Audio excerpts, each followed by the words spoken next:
स्वागत है आपका हमारे चैनल एग्जाम रट पे और मैं हूं आपके मेहनत का साथी। चलिए अपने इस सीरीज के नेक्स्ट वीडियो की तरफ बढ़ते हैं जो कि होने वाला है हमारा साइंस का पार्ट और इसमें भी बायो, ठीक है, बायो सेक्शन जो कि बहुत ही ज्यादा मोस्ट अवेटेड था आप लोगों के बीच और कि मैम साइंस का वीडियो लेकर आओ, साइंस का पार्ट लेकर आओ जल्दी से।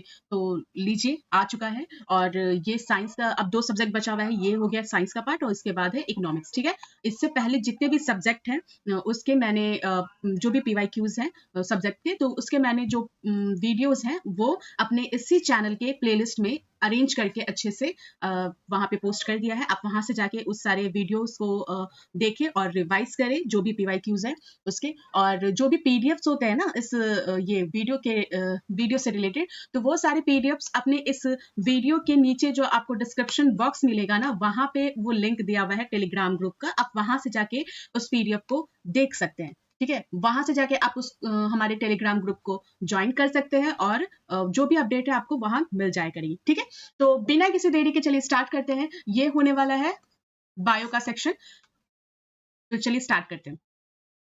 टॉपिक है जीव विज्ञान की उपशाखाएं। क्वेश्चन, जेनेटिक्स निम्न में से किसका अध्ययन है? तो ये है अनुवांशिकता और विविधता।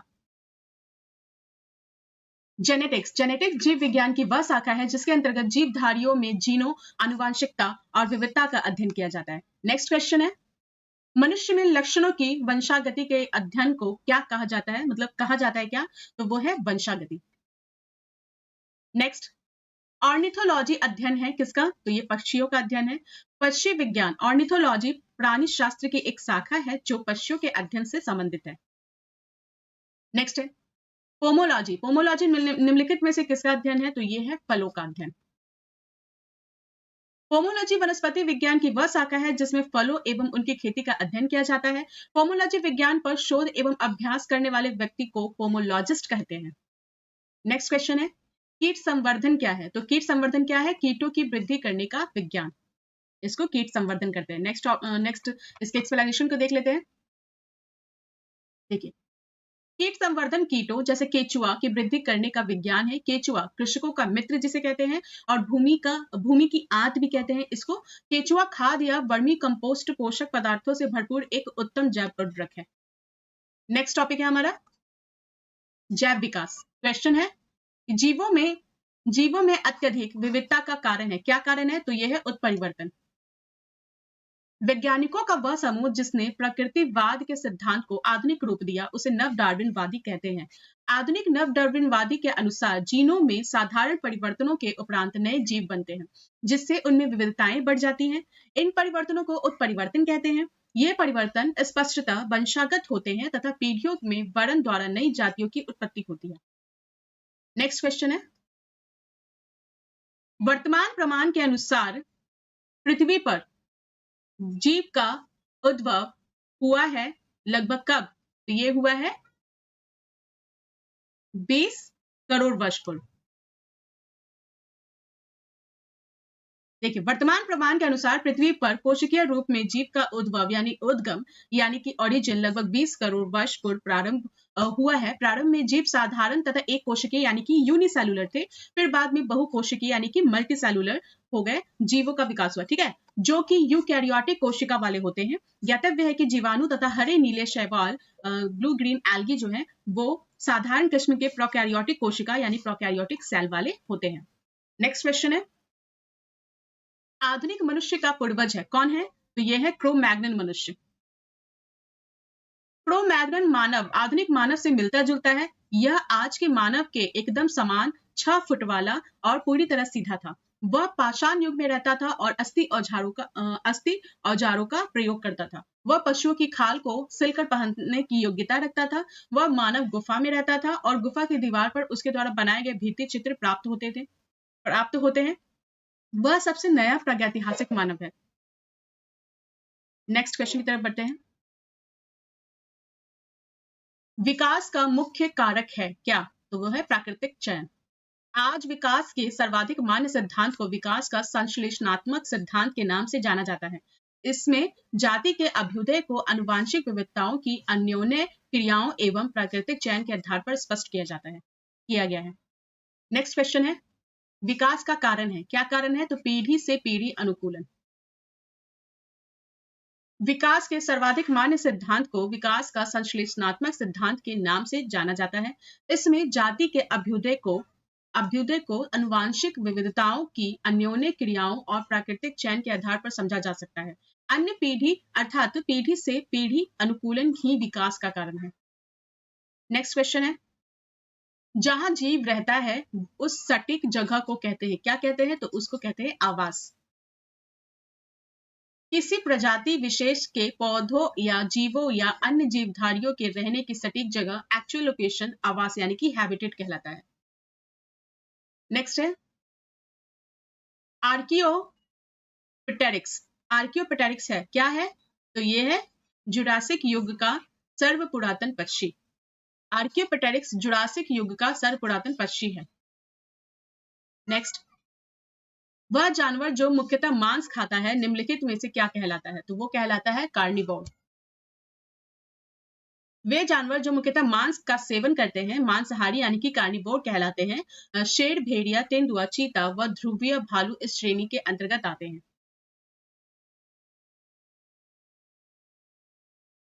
नेक्स्ट क्वेश्चन है, निम्नलिखित में से कौन सा गर्म खून का प्राणी है? तो ये ई ऑप्शन इसका सही है। देखते हैं इसका एक्सप्लेनेशन। तो टोड उभयचर वर्ग से संबंधित है। टोड क्या है? तो उभयचर वर्ग से संबंधित है, जबकि मगरमच्छ सरीसृप और मछली पीसीज वर्ग से संबंधित है। मगरमच्छ किससे? सरीसृप से संबंधित है। और मछली किस वर्ग में आता है? तो फिशेस वर्ग में आता है। टोड उभयचर वर्ग में आता है। अतः ये तीनों गर्म खून के प्राणी नहीं है, इसलिए विकल्प ई सही है। मतलब ये तीनों क्या है? गर्म खून के प्राणी नहीं है। और टोड को क्या कहते हैं? दादुर भी कहते हैं। तो ये तीनों इसलिए ऑप्शन उपयुक्त में से कोई नहीं हो जाएगा। नेक्स्ट टॉपिक है हमारा वर्गीकी। क्वेश्चन है, लाइकेन में एक क्लोरोफिल युक्त पार्टनर एक साथ रहते हैं, तो वो शैवाल और कवक रहते हैं साथ में। लाइकेन में एक क्लोरोफिल युक्त पार्टनर शैवाल और कवक क्लोरोफिल रहित एक साथ रहते हैं। कवक क्या है? क्लोरोफिल रहित है, यानी कि क्लोरोफिल नहीं है उसमें। और इस प्रकार की संरचना में कवक अधिक प्रभावी साझेदार होता है। कवक शैवाल को आश्रय, जल तथा खनिज प्रदान करते हैं और बदले में शैवाल कवक को भोजन प्रदान करता है, जिसे वह प्रकाश संश्लेषण द्वारा तैयार करता है। जीव विज्ञान में यदि कोई दो जीव एक दूसरे की मदद करते हैं तो इसे सहजीवी संबंध कहा जाता है। यानी कि देखिए ये जो एल्गी हो गया और ये फंगस हो गया, ठीक है? तो ये दोनों सिम्बायोटिक जो रिलेशन होता है ना, उसी से ये काम करते हैं। तो फंगस क्या देता है? फंगस इसको एल्गी को क्या देता है? तो फंगस इसको एक तो रहने की जगह देता है, दूसरा जल देता है, तीसरा मिनरल्स देता है। तो ये फंगस इसको एल्गी को प्रोवाइड करता है। दूसरा एल्गी क्या करता है? तो ये फंगस क्या है ना, ये खाना बना नहीं सकता, ठीक है, क्योंकि क्लोरोफिल इसमें है नहीं, और ये प्रकाश संश्लेषण कर नहीं सकता है। तो एल्गे ये सारा चीज कर सकता है, प्रकाश संश्लेषण कर सकता है, क्योंकि क्लोरोफिल इसमें है। तो ये क्या करता है? फंगस को भोजन प्रदान करता है, फूड देता है, ठीक है। इसको सिम्बायोटिक रिलेशन यानी सहजीवी संबंध भी कहते हैं। नेक्स्ट क्वेश्चन देखते हैं, निम्न में से संवहनी पौधे को चुनिए। तो कौन सा है ये है फर्न। फर्न एक अपुष्पक संवहनीय पौधा है। संवहनीय पौधा उन पौधों को कहा जाता है जिसमें जल और खनिज को भूमि से पादप के विभिन्न अंगों तक ले जाने के लिए लिंगनित उत्तक यानी कि लिग्निफाइड टिश्यू पाए जाते हैं। तो संवहनीय पौधा किसे कहते हैं? जिसमें जल और खनिजों को भूमि से, यानी कि जल और खनिज जो भी यानी कि वाटर और मिनरल्स है, उसको भूमि से पादप के विभिन्न अंगों तक ले जाने के लिए लिंगनित यानी लिग्निफाइड टिश्यू पाए जाते हैं, उसको क्या कहते हैं? संवहनीय पौधा कहते हैं। नेक्स्ट क्वेश्चन है, स्पाइरोगाइडा। स्पाइरोगाइडा निम्नलिखित शैवालों में से किसका एक उदाहरण है? तो ये है हरा शैवाल। स्पाइरोगाइडा हरे शैवाल का एक उदाहरण है। इसमें क्लोरोफिल पाया जाता है, अतः यह प्रकाश संश्लेषण की क्रिया एवं प्रकाश संश्लेषण की क्रिया द्वारा स्वयं अपना भोजन बनाता है। इसकी दुनिया भर में इसकी लगभग 400 से अधिक प्रजातियां हैं। नेक्स्ट क्वेश्चन है कि निम्नलिखित में से शैवाल का उदाहरण है, तो क्या है? ये डाइटम एक शैवाल का उदाहरण है। तो डाइटम एकल कोशिका वाले शैवाल हैं। यह कांच से बने घरों में पाए जाते हैं और ये पारदर्शी ओपलिन सिलिका से बने कोशिका भित्ति वाले एकमात्र जीव हैं जो पृथ्वी पर पाए जाते हैं। पारदर्शी ओपलिन सिलिका से बने कोशिका भित्ति वाले एकमात्र जीव हैं जो पृथ्वी पर पाए जाते हैं। नेक्स्ट क्वेश्चन है कि निम्नलिखित में से कौन सा प्राणी जगत का सबसे बड़ा संघ है? तो ये है आर्थ्रोपोडा। आर्थ्रोपोडा संघ आर्थ्रोपोडा प्राणी जगत का सबसे बड़ा संघ है। पृथ्वी पर पाई जाने वाली सभी प्रजातियों में लगभग 2/3 प्रजातियां आर्थ्रोपोडा संघ के अंतर्गत आती हैं, यानी कि 2/3। ठीक है, नेक्स्ट है संघ इकाइनोडर्मेटा। संघ इकाइनोडर्मेटा के लिए क्या सत्य है? तो ये है उपयुक्त में से एक से अधिक। देखते हैं इसका एक्सप्लेनेशन। संघ इकाइनोडर्मेटा विशेष रूप से समुद्री जीव है। ये बहुकोशिकीय जीव है जिनमें अच्छी तरह से विकसित अंग प्रणालियां हैं। इनका आकार तारे जैसा होता है तथा ये बेलनाकार होते हैं। ये ट्रिप्लोप्लास्टिक होते हैं तथा इनमें सिलोमिक गुहा होती है। ठीक है, सिलोमिक गुहा होती है। इनमें विशिष्ट जल संवहन नाल तंत्र भी होते हैं। ये गलफड़ों के माध्यम से श्वसन करते हैं। तो यहाँ पे है क्या ऑप्शन, ये त्रिस्तरीय है तथा इसमें सिलोमिक गुहा होती है। सिलोमिक गुहा तो होती है इसमें, और ये बेलनाकार है। और ये क्या विशिष्ट जल संवहन तंत्र नाल होते हैं, ये भी ठीक है। यह विशेष रूप से मुक्त जीवी समुद्री जंतु होते हैं, ये भी ठीक है। ठीक है, तो इसीलिए ऑप्शन जो है उपयुक्त में से एक से अधिक हो जाएगा। सिलोमिक गुहा तो होती ही है। नेक्स्ट क्वेश्चन है कि लाल रक्त कणिका वाहिनी जंतु है क्या?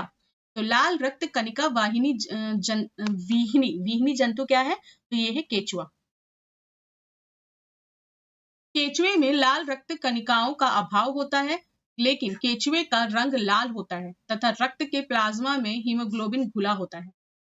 नेक्स्ट क्वेश्चन है, सबसे छोटा जीव जो स्वयं विकास एवं प्रजनन करने में समर्थ है वो क्या है? सबसे छोटा जीव जो स्वयं विकास और प्रजनन करने में समर्थ है वो है क्या? तो वो है माइकोप्लाज्मा। माइकोप्लाज्मा सबसे छोटा जीव है जो स्वयं विकास एवं प्रजनन करने में समर्थ होता है। नेक्स्ट क्वेश्चन है, कवक पौधों में नहीं पाया जाता है। नहीं पाया जाता है तो क्या नहीं पाया जाता है? पर्णहरित। अभी हमने ऊपर देखा था कि उसमें ये क्लोरोफिल नहीं होता है। कवकों में पर्णहरित नहीं पाया जाता, इसी कारण अब इन्हें पादप वर्ग में नहीं रखा जाता है। ठीक है, हालांकि पहले इन्हें पादप वर्ग में रखा जाता था। नेक्स्ट क्वेश्चन है, शैवाल और कवक के मिलने से लाइकेन बनता है जिसे कहते हैं, क्या कहते हैं? तो म्यूचुअलिज्म कहते हैं। अच्छा, ये भी है कि वो जो अभी मैंने ऊपर बताया था, वो दोनों के मिलने से क्या बनता है? लाइकेन बनता है। और ये जो है ना वाटर, वहां जहां पे भी ये बन रहा है तो ये दर्शाता है, ये एक तरह से इंडिकेटर का काम करता है कि वाटर कितना साफ है। चलिए, शैवाल और कवक के मिलने से लाइकेन बनता है जिसे म्यूचुअलिज्म कहते हैं। इनमें शैवाल तथा कवक दोनों ही समान रूप से लाभान्वित होते हैं। शैवाल कार्बनिक पदार्थों का संश्लेषण करते हैं जो स्वयं तथा कवकी घटक के लिए पर्याप्त होता है। कार्बनिक भोजन के बदले में कवकी घटक शैवाल को जल व खनिज उपलब्ध कराते हैं। नेक्स्ट क्वेश्चन है, जल से बाहर निकाले जाने पर मछलियां मर जाती हैं, क्यों मरती हैं वो? तो वे श्वास नहीं ले पाती हैं। जल से मत्स्यों यानी कि फिशेस को बाहर निकाल देने पर वे मर जाती हैं क्योंकि वे श्वसन क्रिया नहीं कर पाती हैं। मछलियों में श्वसन के लिए गलफड़े यानी कि गिल्स पाए जाते हैं जो कि पूर्णतः जल में घुली ऑक्सीजन यानी O2 को ही ग्रहण करने के लिए अनुकूलित यानी कि अडेप्टेड होते हैं। नेक्स्ट क्वेश्चन है, मधुमक्खी कॉलोनी के सदस्य एक दूसरे को किस प्रकार पहचानते हैं? तो वो पहचानते हैं गंध से। गंध से पहचानते हैं। देखिए, लगभग सभी पक्षियों में सूचनाओं को आदान प्रदान करने की विधियां होती हैं। ये दृष्टि, आवाज, स्पर्श और अपनी गंध द्वारा सूचनाओं का आदान प्रदान करते हैं। तो सभी पक्षियों में सूचनाओं का आदान प्रदान करने की अपनी एक अलग ही मेथड होती है, विधियां होती हैं। ये दृष्टि से या तो आवाज से या स्पर्श से या अपनी गंध द्वारा सूचनाओं को आदान प्रदान करते हैं। मधुमक्खियां भोजन की दिशा तथा उसके स्रोत को बताने के लिए विभिन्न नृत्य मुद्राएं करती हैं जबकि एक दूसरे को गंध से पहचानती हैं। ठीक है, नेक्स्ट, डॉल्फिन वर्गीकृत किए जाते हैं तो वो कैसे किया जाता है? स्तनी में। डॉल्फिन स्तनपायी जलीय जीव है। डॉल्फिन की अनेक उपजातियां पाई जाती हैं इनमें से गंगा डॉल्फिन भारत की राष्ट्रीय जलीय जीव है। नेक्स्ट क्वेश्चन, मेढक और टोड निम्नलिखित में से किस उभयचर के उदाहरण है? तो ये है अनुरा। मेढक और टोड अनुरा वर्ग के उभयचर के उदाहरण है। अनूरा वर्ग की प्रमुख विशेषताएं हैं, इनमें 4 पाद पाए जाते हैं। इनका पिछला पाद अगले पाद की तुलना में लंबा व मजबूत होता है, जिससे उन्हें छलांग लगाने में सहायता मिलती है। यानी कि उसमें 4 पैर होते हैं और पिछला पैर जो है आगे की जो तुलना में लंबा और मजबूत होता है, जिससे कि उन्हें छलांग लगाने में सहायता मिलती है। ठीक है, नेक्स्ट क्वेश्चन है ब्रायोफाइट। ब्रायोफाइट में बीजाणु मात्र कोशिका होती है, तो कौन सी? तो यह है द्विगुणित। द्विगुणित ब्रायोफाइट में बीजाणु मात्र कोशिका द्विगुणित होती है। ब्रायोफाइट में मॉस तथा लीवरबट आते हैं, जो प्राय पहाड़ियों में नम तथा छायादार क्षेत्रों में पाए जाते हैं। नेक्स्ट क्वेश्चन है कोशिका। नेक्स्ट टॉपिक कोशिका है। क्वेश्चन है कोशिका का शक्ति स्रोत होता है, क्या होता है? तो यह है माइटोकॉन्ड्रिया। माइटोकॉन्ड्रिया माइटोकॉन्ड्रिया जीवाणु एवं नील हरित शैवाल के अलावा सभी सजीव पादप एवं जंतु कोशिकाओं के कोशिका द्रव्य में बिखरे हुए कलायुक्त कोशिकांग हैं। इसे कोशिका का पावर हाउस भी, यानी कि cell of the power house of the cell भी कहते हैं इसे। और माइटोकॉन्ड्रिया कोशिका का शक्ति स्रोत है। सेल का क्या है? एनर्जी सोर्स है, सोर्स ऑफ एनर्जी। नेक्स्ट देखते हैं क्वेश्चन। क्वेश्चन है कि जीवन की संरचनात्मक एवं कार्यात्मक इकाई क्या है? तो ये है कोशिका। 70th बीपीएससी में पूछा गया था, लेटेस्ट क्वेश्चन है ये। सभी जीव कोशिकाओं से बने होते हैं। इनमें से कुछ एकल कोशिकाओं से बने होते हैं और उन्हें एक कोशिकीय जीव कहते हैं। जो एकल कोशिका से बने होते हैं उसे क्या कहते हैं? एक कोशिकीय जीव, यानी कि यूनिसेल्युलर ऑर्गेनिज्म, जैसे प्रोटोजोआ, यूग्लिना आदि। जबकि हमारे जैसे अन्य जीव जो कई कोशिकाओं से बने होते हैं उसे क्या कहते हैं? बहुकोशिकीय जीव कहते हैं, यानी कि मल्टीसेलुलर ऑर्गेनिज्म। एक कोशिकीय जीव स्वतंत्र अस्तित्व तथा जीवन के आवश्यक कार्यों को करने में सक्षम है। कोशिका की संरचना से कम कुछ भी स्वतंत्र अस्तित्व को सुनिश्चित नहीं करता है। कोशिका की संरचना से कम कुछ भी स्वतंत्र अस्तित्व को सुनिश्चित नहीं करता है, इसलिए कोशिका सभी जीवों की मूलभूत संरचनात्मक एवं कार्यात्मक इकाई है। नेक्स्ट क्वेश्चन है निम्नलिखित में से किसकी कोशिका में कोई एंजाइम नहीं होता है? इसकी कोशिका में कोई एंजाइम नहीं होता है, तो ये है विषाणु यानी वायरस। वायरस की कोशिका में कोई एंजाइम नहीं होता है। विषाणु शब्द की उत्पत्ति लैटिन शब्द वायरस से हुई है, जिसका शाब्दिक अर्थ है विषाणु। विष यानी विषाणु। वायरस में एंजाइम नहीं होता है, क्योंकि ये जीव और निर्जीव के बीच के कड़ी होते हैं और उनकी संरचना कोशिकीय नहीं होती है। नेक्स्ट क्वेश्चन है 80% से अधिक सेल में पाया जाने वाला पदार्थ है क्या? तो वो है जल। जल की मात्रा कोशिका यानी सेल में सर्वाधिक होती है, इसकी मात्रा लगभग 80% तक होती है। नेक्स्ट क्वेश्चन है निम्नलिखित में से आम के पौधे और बंदर दोनों की कोशिकाओं में पाया जाता है। निम्नलिखित में से आम के पौधे और बंदर दोनों की कोशिकाओं में पाया जाता है, क्या पाया जाता है? यह है कोशिका झिल्ली।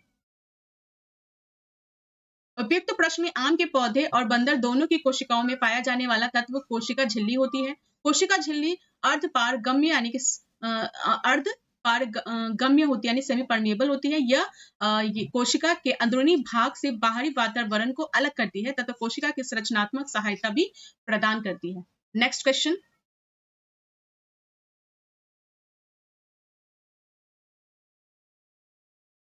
स्थायी उत्तकों के बारे में निम्नलिखित में से कौन सा कथन सही है? सही स्टेटमेंट पूछ रहा है, तो ये है सी, वे विभाजित करने की क्षमता खो देते हैं। स्थायी उत्तक जो होते हैं वो विभाजित करने की क्षमता खो देते हैं। वे उत्तक जो पूरी तरह से विकसित हो चुके हैं और विभाजन की क्षमता खो चुके हैं उन्हें स्थायी उत्तक कहा जाता है। इसलिए विकल्प सी जो है वो सत्य है। नेक्स्ट क्वेश्चन देखते हैं पौधों एवं पशु कोशिकाओं में अंतर निम्न में किस संरचना से स्पष्ट होता है? तो वो है कोशिका भित्ति।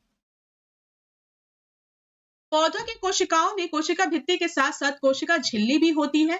पौधों में कोशिका भित्ति कोशिका झिल्ली को घेरती है। कोशिका भित्ति जो है ना वो कोशिका झिल्ली को घेरती है। ठीक है, ये कोशिका झिल्ली है, कोशिका भित्ति घेरती है इसको। ठीक है, यह पौधों की कोशिका को उसका आयताकार आकार देती है और पशु कोशिकाओं जंतु कोशिकाओं में केवल कोशिका झिल्ली होती है, लेकिन कोशिका भित्ति नहीं होती है।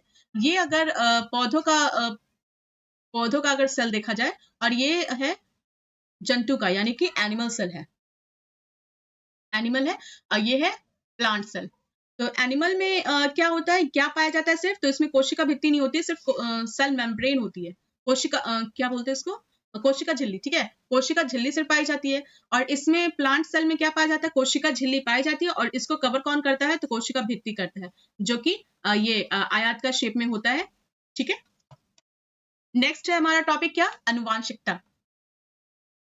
अनुवांशिकता क्वेश्चन है कि मेंडल के अनुवांशिकता का सिद्धांत किस पर आधारित है, तो ये है लैंगिक जनन पे। मेंडल का अनुवांशिकता का सिद्धांत लैंगिक जनन पर आधारित है। नेक्स्ट क्वेश्चन है, अनुवांशिकता शब्द मुख्य रूप से किसे संदर्भित करता है, तो ये करता है अनुवांशिकी को। प्रश्नगत विकल्पों में अनुवांशिकता शब्द मुख्य रूप से अनुवांशिकी को संदर्भित करता है। जीव विज्ञान में अनुवांशिकता का अध्ययन अनुवांशिकी कहलाता है। अनुवांशिकता माता पिता से उनकी संतानों में गुणों का स्थानांतरण है। अनुवांशिकता किसे कहते हैं, क्या है, तो वो माता पिता में से उनकी संतानों में गुणों का जो स्थानांतरण होता है उसे क्या कहते हैं, अनुवांशिकता कहते हैं। नेक्स्ट, निम्नलिखित में से कौन सा क्लोरोप्लास्ट का एक लक्षण है जो उसे स्वप्राकृतिक के योग्य बनाता है, तो वो है डीएनए और आरएनए दोनों की उपस्थिति। डीएनए और आरएनए दोनों की उपस्थिति क्लोरोप्लास्ट का एक लक्षण है जो उसे स्वप्राकृतिक के योग्य बनाता है। विदित हो कि क्लोरोप्लास्ट सभी हरे पादप कोशिकाओं के कोशिका द्रव्य में पाए जाते हैं। यह एक दोहरी झिल्ली वाली संरचना है। नेक्स्ट क्वेश्चन, डीएनए की खोज किसने की, तो ये देखिए इसका आंसर ई है। देखते हैं इसका आंसर क्या होता है। यह एक गलत धारणा है कि doctor James Watson, doctor Francis Crick और एमएचएफ विल्किंस तथा फ्रैंकलिन नामक वैज्ञानिकों ने डीएनए की खोज की थी। वस्तुतः इन वैज्ञानिकों ने एक्सरे विश्लेषण द्वारा वर्ष 1953 में डीएनए का कुंडलीकार विन्यास प्रस्तुत किया था। वास्तव में डीएनए की पहचान सर्वप्रथम वर्ष 1869 ईस्वी में स्विस रसायन शास्त्री फ्रेडरिक मिश्चर ने की थी। वास्तव में है क्या, तो डीएनए की पहचान किसने की थी, सर्वप्रथम 1869 में स्विस रसायन शास्त्री थे फ्रेडरिक मिश्चर, उन्होंने की थी। फ्रेडरिक ने इसे न्यूक्लिन कहा था फ्रेडरिक ने। नेक्स्ट क्वेश्चन है, जीव कोशिकाओं में अनुवांशिक लक्षणों के नियंत्रण में निम्नलिखित में से कौन सा उत्तरदायी है, तो ये है डीएनए। जीव कोशिकाओं में अनुवांशिक लक्षणों के नियंत्रण में डीएनए उत्तरदायी होता है। नेक्स्ट क्वेश्चन है, एक पीढ़ी से दूसरी पीढ़ी में वंशागति के अध्ययन को कहते हैं, क्या कहते हैं, तो ये कहते हैं अनुवांशिकी।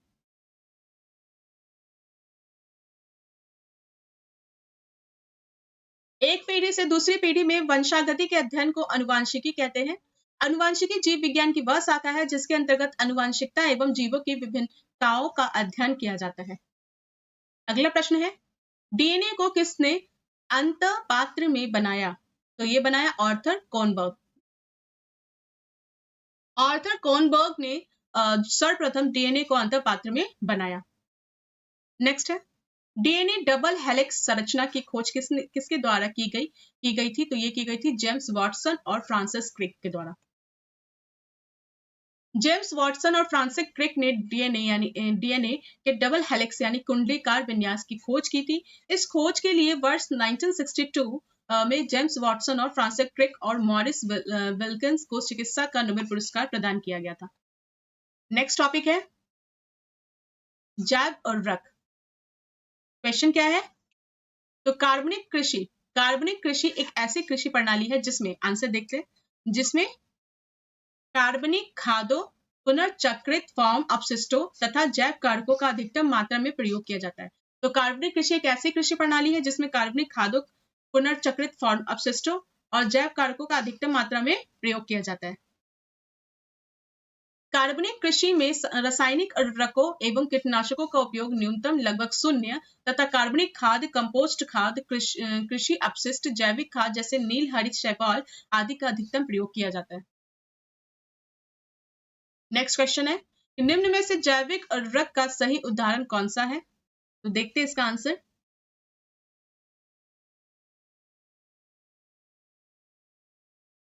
इसका आंसर है बी, केवल 1 और 2। देखिए, माइकोरिजल माइकोरिजल फंगी तथा ब्लू ग्रीन शैवाल जैविक उर्वरक के उदाहरण हैं। बैसिलस बैसिलस थूरिजिएनिस बैसिलस थूरिजिएनिस एक जीवाणु है जिसका प्रयोग बीटी कपास, बीटी कॉटन में किया जाता है। नेक्स्ट क्वेश्चन, गेहूं की खेती के लिए कौन से उर्वरक का उपयोग करेंगे? तो ये करेंगे नाइट्रोजन का। गेहूं की खेती के लिए नाइट्रोजन युक्त उर्वरक का उपयोग किया जाता है जो यूरिया में मिलता है। नेक्स्ट क्वेश्चन, कीटनाशी के उपयोग से उन्नति होती है किसकी? तो ये अर्थनीति की।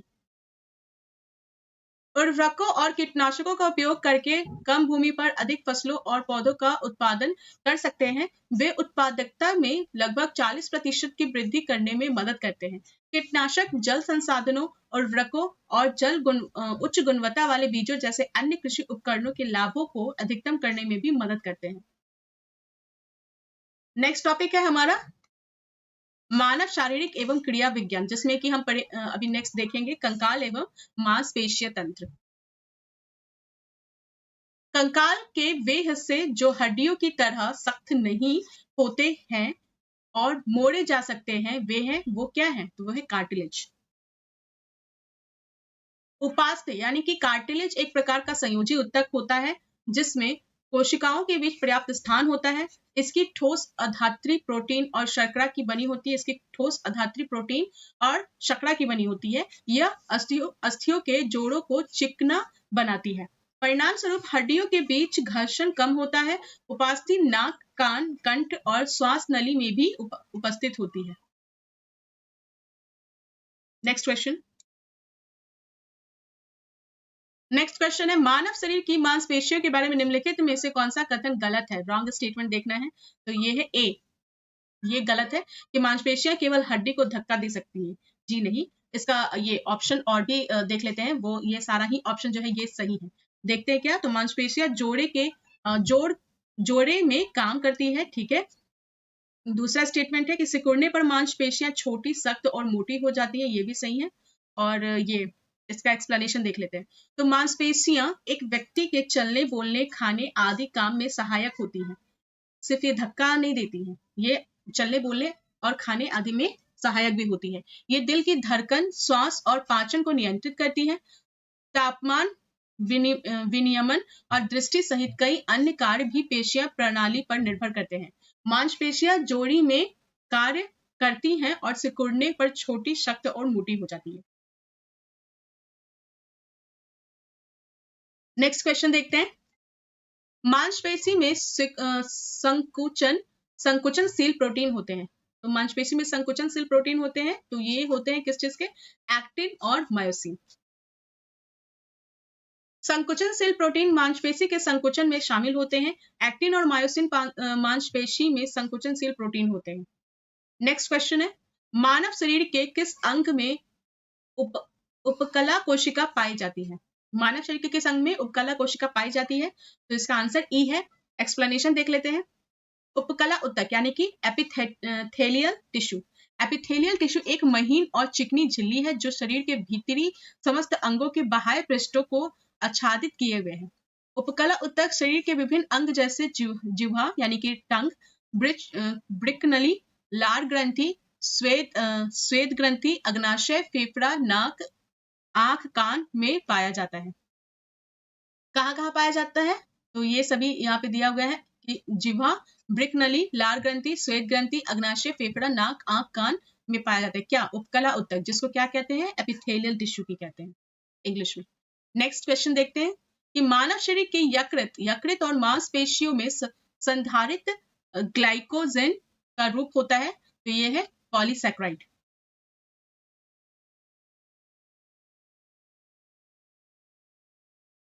इसका एक्सप्लेनेशन देख लेते हैं। तो मानव शरीर के यकृत और मांसपेशियों में संधारित ग्लाइकोजेन का रूप होता है पॉलीसैकेराइड अथवा पॉलीकार्बोहाइड्रेट। भोजन में प्रचुरता में उपलब्ध कार्बोहाइड्रेट्स होते हैं। जब शरीर को पर्याप्त ऊर्जा भोजन से नहीं प्राप्त होती है, तब शरीर की ऊर्जा आपूर्ति संधारित ग्लाइकोजेन को ग्लूकोज के रूप में परिवर्तित कर पूरी होती है। नेक्स्ट क्वेश्चन देखते हैं। वयस्क मानव की हाथों एवं पैरों की हड्डियों की संख्या मानव का सभी हड्डियों की संख्या की लगभग कितना प्रतिशत होती है, यानी कि जो वयस्क मानव होते हैं उनके हाथों पैरों की हड्डियों की संख्या पूरे जो शरीर में हड्डियां होती है उसकी कितने प्रतिशत होती है, तो वो 50% होती है। वयस्क मानव में सभी हड्डियों की कुल संख्या 206 होती है, जबकि हमारे ऊपरी और निचले पादों यानी अग्रांगों एक्सट्रीमिटीज अर्थात हाथ पैरों तथा इन्हें धड़ से जोड़ने वाली मेखलाओं यानी कर्डल्स की 126 हड्डियां आती हैं। इनका वितरण निम्नलिखित होता है। तो ऊपरी अर्थात उच्च अग्रांग यानी उसमें क्या होता है, अंश मेखलाएं 4 और हाथ में 60, और फिर निचले अर्थात निम्न अग्रांग में प्रोमी प्रोनी मेखलाएं 2 और टांगे 60, ये सभी मिलाकर 126 हड्डियां होती है, जो कि 50% होती है पूरे शरीर की हड्डियों की। नेक्स्ट है कि हड्डियों की पढ़ाई विज्ञान की किस शाखा के अंतर्गत होती है, तो ये होती है ऑस्टियोलॉजी। ऑस्टियोलॉजी के अंतर्गत अस्थियों का अध्ययन किया जाता है। ओरोलॉजी के अंतर्गत पर्वतों का अध्ययन, और सेरोलॉजी के अंतर्गत रुधिर सीरम का वैज्ञानिक अध्ययन किया जाता है। जियोलॉजी के अंतर्गत पृथ्वी की आंतरिक संरचना और उसमें पाए जाने वाले पदार्थों का अध्ययन किया जाता है। नेक्स्ट क्वेश्चन है शेरुक रज्जु में से कितनी जोड़ी तंत्रिकाएं निकलती हैं? शेरुक रज्जु में से 21 जोड़ी तंत्रिकाएं निकलती हैं। शेरुक रज्जु में से 21 जोड़ी तंत्रिकाएं निकलती हैं। नेक्स्ट है मनुष्य के जीवन काल में कितने दांत 2 बार विकसित होते हैं?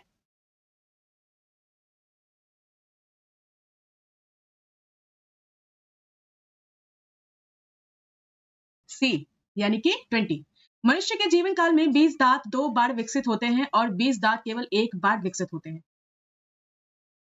नेक्स्ट क्वेश्चन है मनुष्य के खोपड़ी में कितनी अस्थियां होती हैं? तो आंसर यहाँ पे स्टार मार्क है, देखते हैं इसका एक्सप्लेनेशन। एक वयस्क मानव कंकाल में औसतन 206 ये अस्थियां होती हैं।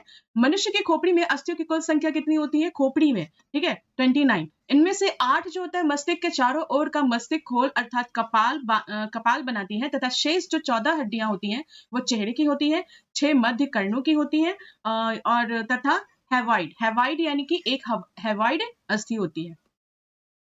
नेक्स्ट क्वेश्चन, मनुष्य के शरीर में पैर की हड्डी, तो वो ठोस होती है, ठीक है। मनुष्य के शरीर में पैर की हड्डी क्या होती है? ठोस होती है। 20 वर्ष की आयु में मानव शरीर में हड्डियों की संख्या होती है लगभग कितनी? तो उपयुक्त में से कोई नहीं। इसका जवाब देख लेते हैं नीचे। 20 वर्ष के मानव शरीर में हड्डियों की संख्या 206 होती है, जो मुख्यतः 2 भागों में बटी होती है। एक तो अक्षीय कंकाल और एक है उपांगीय कंकाल। अक्षीय कंकाल ये 80 होते हैं और उपांगीय कंकाल 126 होते हैं।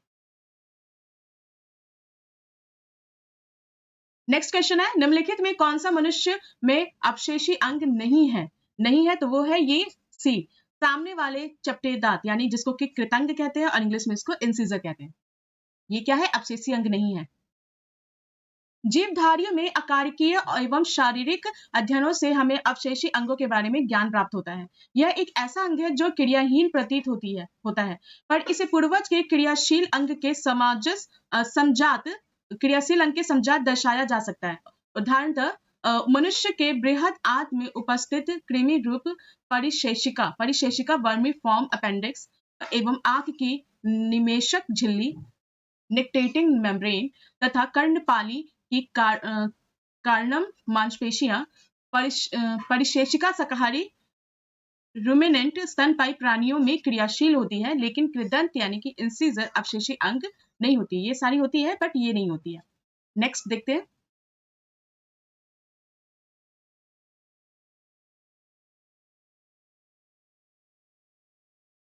मांसपेशी को हड्डी से जोड़ता है, क्या जोड़ता है? तो ये जोड़ता है कंदरा। देखिए कंदरा यानी कि टेंडन मांसपेशी को हड्डी से जोड़ता है। कंदरा शरीर की हड्डियों या संरचना को हिलने डुलने में मदद करता है। तो आपको एक ट्रिक मैं बता देती हूँ यहाँ पे, इससे आपको इजिली, अगर आपको याद नहीं रहता है तो आप इससे इजिली याद रख सकते हैं। एक होता है, पहले मैं भी इस तरीके से याद किया करती थी। तो देखिए एक ट्रिक होता है बम्टी और एक होता है बबली, ठीक है। बम्टी और बबली, बी BMT। बस मुझे हमें इन तीनों वर्ड्स लेटर का यूज करना है। तो बमटी यानी कि bone to muscle, bone to muscle क्या हो जाएगा, टेंडन हो जाएगा। और ये बबली, बोन टू बोन क्या हो जाएगा, लिंगामेंट हो जाएगा। ठीक है, तो बोन को मसल से कौन जोड़ता है, टेंडन जोड़ता है, और बोन को बोन से कौन जोड़ता है, लिंगामेंट जोड़ता है। तो इस तरीके से आप इस ट्रिक को याद रख सकते हैं। और यहाँ पे क्या कह रहा है, यहाँ पे मांसपेशी यानी कि मसल्स को हड्डी से यानी कि बोन से जोड़ता है, क्या, टेंडन यानी बमटी। नेक्स्ट क्वेश्चन है, कंधे पर पाया जाने वाला जोड़ किसमें पाया जाता है, किसमें भी पाया जाता है, तो ये पाया जाता है नितंब में। उपयुक्त प्रश्न में कंधे पर पाया जाने वाला जोड़ नितंब में भी पाया जाता है। अगला प्रश्न है, निम्नलिखित में से हमारे शरीर के तापमान को नियंत्रित करने के लिए सबसे अधिक सक्रिय रूप से कार्य करता है, क्या, तो ये कार्य करता है त्वचा, स्किन। उपयुक्त प्रश्न के विकल्पों में त्वचा हमारे शरीर के तापमान को नियंत्रित करने के लिए सबसे अधिक सक्रिय रूप से कार्य करता है।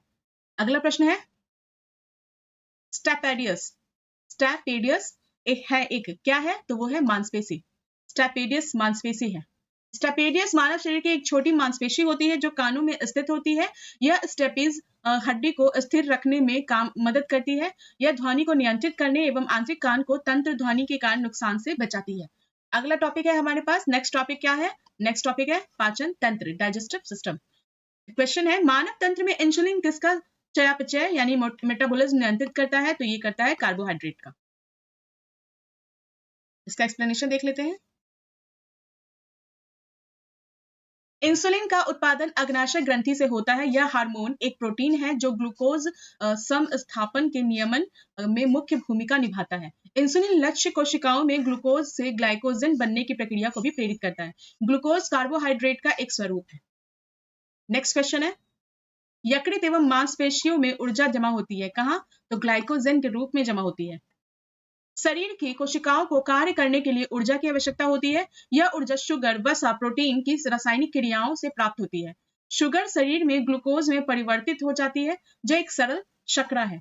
यह अवशोषित होकर रक्त से विभिन्न अंगों ऊतकों में पहुंच जाती है। यकृत व मांसपेशियों में मुख्यतः ग्लूकोज ऊर्जा ग्लाइकोजन के रूप में जमा होता है। नेक्स्ट क्वेश्चन है, आंत्र ज्वर रोग मानव शरीर के किस अंग को प्रभावित करता है, तो ये प्रभावित करता है आंत को। देखिए यहाँ पे डिफरेंट डिजीज है और यहाँ पे एक प्रभावित अंग यानी कि किस ऑर्गन को अफेक्ट करता है। तो टाइफाइड और हैजा किसको अफेक्ट करता है, आंत को। टीबी, प्लेग और निमोनिया करता है फेफड़ा को। टिटनेस और कोड करता है तंत्रिका तंत्र को। डिप्टीरिया, काली खांसी करता है श्वास नली को। नेक्स्ट क्वेश्चन है, मनुष्य में एफ्लाटॉनिक्स खाद्य विषाक्त द्वारा सामान्यतः कौन सा अंग प्रभावित होता है, तो ये होता है यकृत।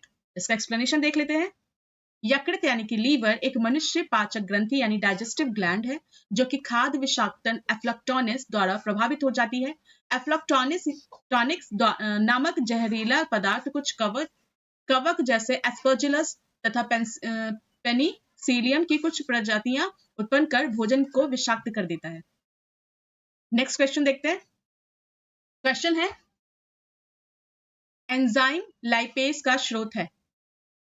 एंजाइम लाइपेज का स्रोत क्या है, तो ये है अग्नाशय।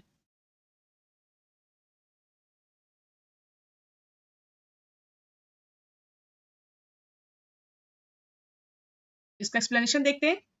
हमारे भोजन सामग्री में अधिकांश लिपिड्स सरल वसाओं अर्थात ट्राइग्लिसराइड के रूप में होते हैं। लिपिड्स के पाचन में लाइपेज नामक एंजाइम की महत्वपूर्ण भूमिका होती है। यह लिपिड्स को वसीय अम्लों तथा मोनोग्लिसराइड में विखंडित करता है। लाइपेज एंजाइम प्राकृतिक रूप से अग्नाशय तथा अमाशय लाइपेज एंजाइम प्राकृतिक रूप से अग्नाशय तथा अमाशय से स्रावित होने वाले रस में उपस्थित होता है। पित्त में कोई पाचक एंजाइम नहीं होता, फिर भी यह लिपिड्स के पाचन एवं अवशोषण में सहायक होता है। यह वसा का इमल्सिफिकेशन करता है। पेप्सिन नामक एंजाइम प्रोटीन के पाचन में सहायक होता है। नेक्स्ट क्वेश्चन है, वह एंजाइम जो हमारे मुंह में भोजन के साथ मिलता है क्या है? तो वो है एमाइलेज। एमाइलेज पाचन तंत्र में भोजन के साथ मिश्रित होने वाला पहला एंजाइम है। एमाइलेज एक प्रकार का एंजाइम या विशेष प्रोटीन है जो कार्बोहाइड्रेट को पचाने में मददगार है। नेक्स्ट क्वेश्चन, निम्नलिखित में से कौन सा अम्ल पेट में स्रावित होता है? तो ये होता है हाइड्रोक्लोरिक अम्ल। 70 बीपीएससी में पूछा गया था। अमाशय में हाइड्रोक्लोरिक अम्ल HCl पाया जाता है। यह भोजन के पाचन में हमारी सहायता करता है, लेकिन अमाशय में अम्ल की आवश्यकता से अधिक मात्रा होने से अपाचन हो जाता है। अपाचन से मुक्ति पाने के लिए हम दूधिया मैग्नीशियम जैसा कई प्रति अम्ल लेते हैं, जिसमें मैग्नीशियम हाइड्रोक्साइड होता है। यह अत्यधिक अम्ल के प्रभाव को उदासीन कर देता है। नेक्स्ट क्वेश्चन है, कड़वाहट के लिए मानव जीव का संवेदनशील क्षेत्र है। कौन सा क्षेत्र है? तो यह है पीछे का भाग। मानव जीव का अग्र छोर मीठे, पिछले भाग कड़वे। अग्र छोर क्या है? मीठे। पिछले भाग कड़वे। पार्श्व किनारे जो है वो क्या है? खट्टे। तथा अग्र छोर एवं किनारे नमकीन स्वादों अग्र छोर एवं किनारे नमकीन स्वादों का अनुभव करते हैं। नेक्स्ट क्वेश्चन, कौन सी ग्रंथि दोनों अंतःस्रावी एवं बाह्यस्रावी के रूप में कार्य करती है? तो ये करती है अग्नाशय।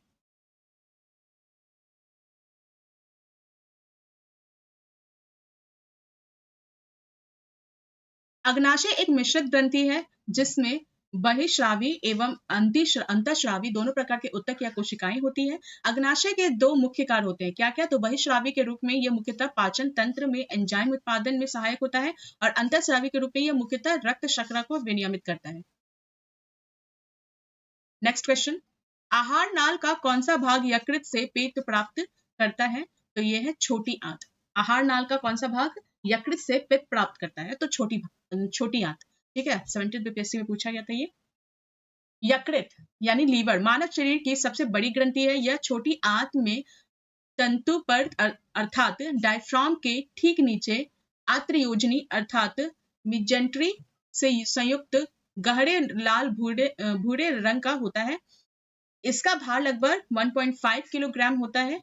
यह अनेक क्रियाओं का संपादन करता है। इसकी कुछ मुख्य क्रियाएं हैं: पित्त का उत्पादन, ग्लाइकोजेनेसिस क्रिया द्वारा ग्लूकोज का ग्लाइकोजन में परिवर्तन आदि।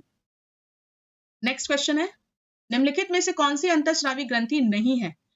तो ये है लैक्रिमल। लैक्रिमल ग्रंथि अंतःस्रावी ग्रंथि नहीं है। यह ग्रंथियां प्रत्येक नेत्र गोलक के ऊपर स्थित होती हैं, जिसके परिणाम स्वरूप प्रत्येक आंख में आंसू आ जाते हैं। ये प्रत्येक कला के ऊपरी पार्श्व क्षेत्र में स्थित है। अतः अंतःस्रावी ग्रंथि नलिका विहीनी ग्रंथि होती है। अंतःस्रावी ग्रंथि नलिका विहीन ग्रंथि होती है जो हार्मोन को सीधे रक्त में स्रावित करती है। हमारे शरीर में संगठित अंतःस्रावी ग्रंथियां पिट्यूटरी, पीनियल, थायराइड, अधिवृक्क, अग्नाशय, पैराथायराइड, थाइमस आदि है और जनन ग्रंथि होते हैं। नेक्स्ट, निम्नलिखित में से कौन सी जीव के स्वाद नहीं है? तो इसका आंसर है डी, 4 और 7। 4 और 7 मसालेदार और तीखा, ये जीभ के स्वाद नहीं है। इसके अलावा जितने भी हैं वो जीभ के स्वाद है। तो वो कौन कौन से हैं? मीठा, नमकीन, उमामी, कड़वा, खट्टा। इसके बारे में थोड़ा पढ़ लेते हैं। मीठा, कड़वा, नमकीन, खट्टा तथा उमामी जीभ के स्वाद है। तीखा तथा मसालेदार जीभ के स्वाद नहीं है। उमामी स्वाद प्रमुख रूप से प्रोटीन, मांस, अंडे जैसे खाद्य पदार्थों से प्राप्त होता है।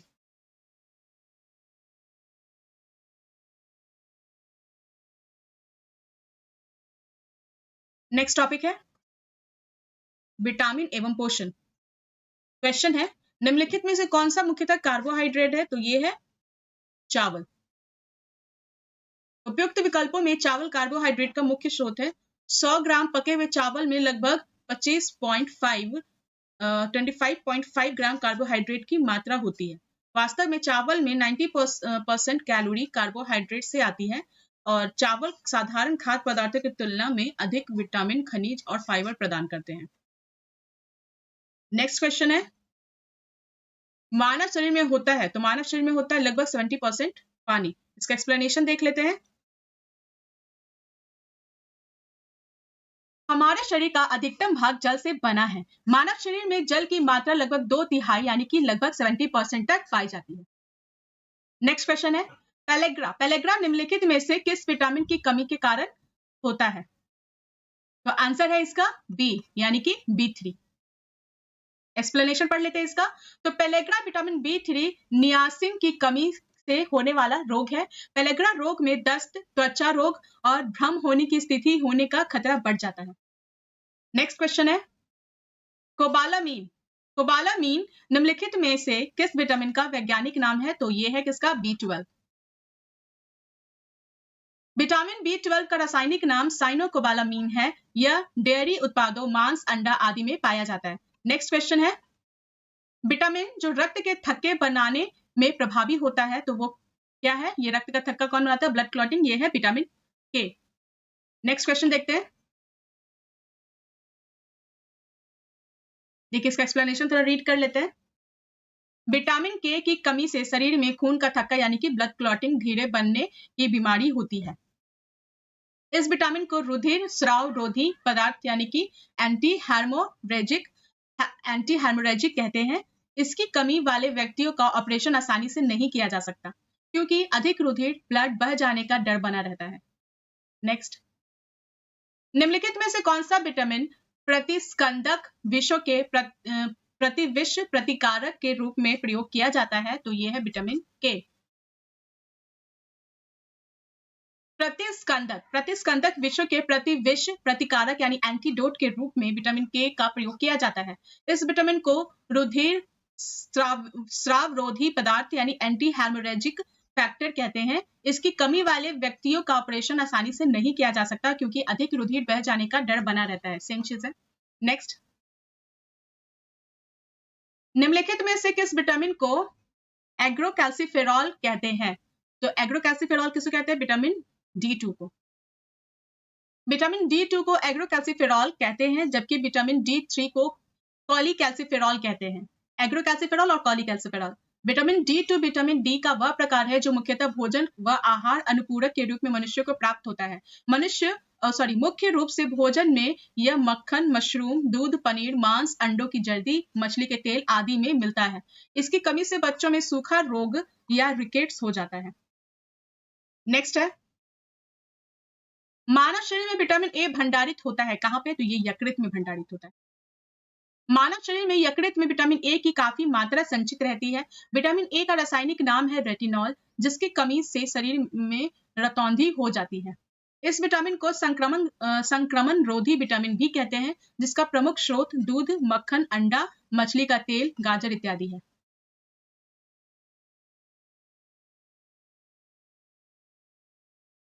नेक्स्ट क्वेश्चन है निम्नलिखित में से कौन सा युग्म सही सम्मिलित नहीं है?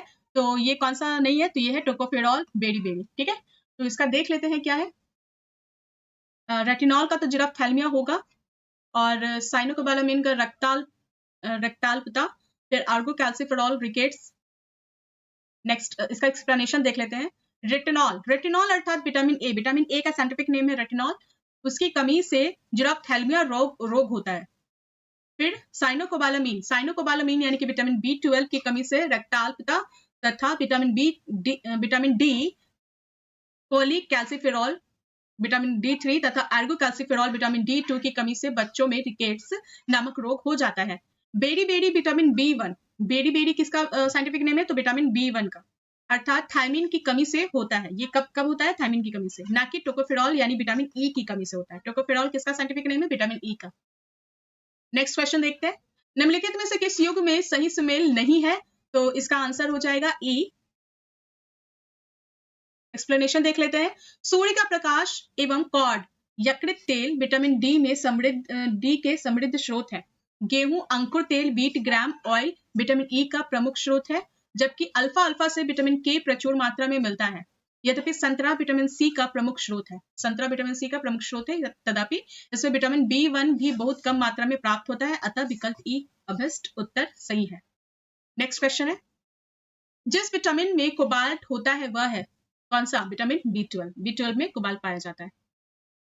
कोबाल्ट एक खनिज लवण है जो कि विटामिन B12 साइनोकोबालामीन का महत्वपूर्ण घटक है। विटामिन B12 वृद्धि यानी कि ग्रोथ के लिए आवश्यक होता है तथा इसकी कमी से तंत्र यानी कि नर्वस सिस्टम की कार्य की यानी फिजियोलॉजी भी गड़बड़ हो जाती है। विटामिन B12 के महत्वपूर्ण स्रोत क्या क्या है? तो मांस है, मछली है, यकृत, दूध है और पनीर है। आंत के जीवाणु यानी कि बैक्टीरिया भी इसका संश्लेषण करते हैं। ठीक है, नेक्स्ट क्वेश्चन है विटामिन सी की कमी से होता है, क्या होता है? तो स्कर्वी होता है। का एक्सप्लेनेशन देखते हैं। विटामिन सी का रासायनिक नाम एस्कॉर्बिक एसिड होता है। इसकी कमी से स्कर्वी रोग हो जाता है। विटामिन बी और सी जल में घुलनशील विटामिन है, वाटर सॉल्युबल है ये। और एडीई के क्या है? एडीई के ये फैट सॉल्युबल है।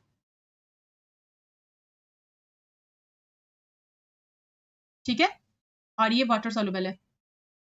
तो विटामिन कार्बनिक यौगिक होते हैं जो कि शरीर को संतुलित रूप से संचालन के लिए आवश्यक होते हैं। नेक्स्ट क्वेश्चन है यकृत में भंडारित होते हैं क्या? ए बी सी डी ये चारों ही जो विटामिन है वो यकृत में भंडारित होते हैं। 70 बीपीएससी एग्जाम में पूछा गया था ये। यकृत यानी कि लीवर शरीर की सबसे बड़ी ग्रंथि यानी कि सबसे बड़ी ग्लैंड है। शरीर के अधिकांश जैव रासायनिक कार्य यकृत द्वारा किए जाते हैं। मानव शरीर के यकृत में vitamin A B C D E एवं के संग्रहित होता है। नेक्स्ट है इंसुलिन है। इंसुलिन क्या है? इंसुलिन है प्रोटीन। इसका एक्सप्लेनेशन थोड़ा रीड कर लेते हैं। इंसुलिन पैनक्रियाज अर्थात अग्नाशय के अंतःस्रावी भाग लैंगरहैंस की दुबिकाओं के बीटा कोशिकाओं से स्रावित होने वाला एक जंतु हार्मोन है। रासायनिक संरचना की दृष्टि से यह एक सूक्ष्म पेप्टाइड यानी प्रोटीन है जिसकी रचना 51 यानी 51 अमीनो एसिड से होती है, यानी 51 अमीनो अम्लों से होती है। यह शरीर में ग्लूकोज के उपापचय को नियंत्रित करता है। नेक्स्ट क्वेश्चन है अधिकतर एंजाइम होते हैं, क्या होते हैं? तो अधिकतर एंजाइम प्रोटीन होते हैं। एंजाइम मूलतः प्रोटीन होते हैं जिनका निर्माण प्रायः नाइट्रोजनीय पदार्थों या अमीनो अम्ल के संश्लेषण द्वारा होता है। नेक्स्ट क्वेश्चन है जैविक सिस्टम में रासायनिक क्रिया की प्रक्रिया को तेज करने में उत्तरदायी पदार्थ है क्या? ये है एंजाइम। इसका एक्सप्लेनेशन देख लेते हैं।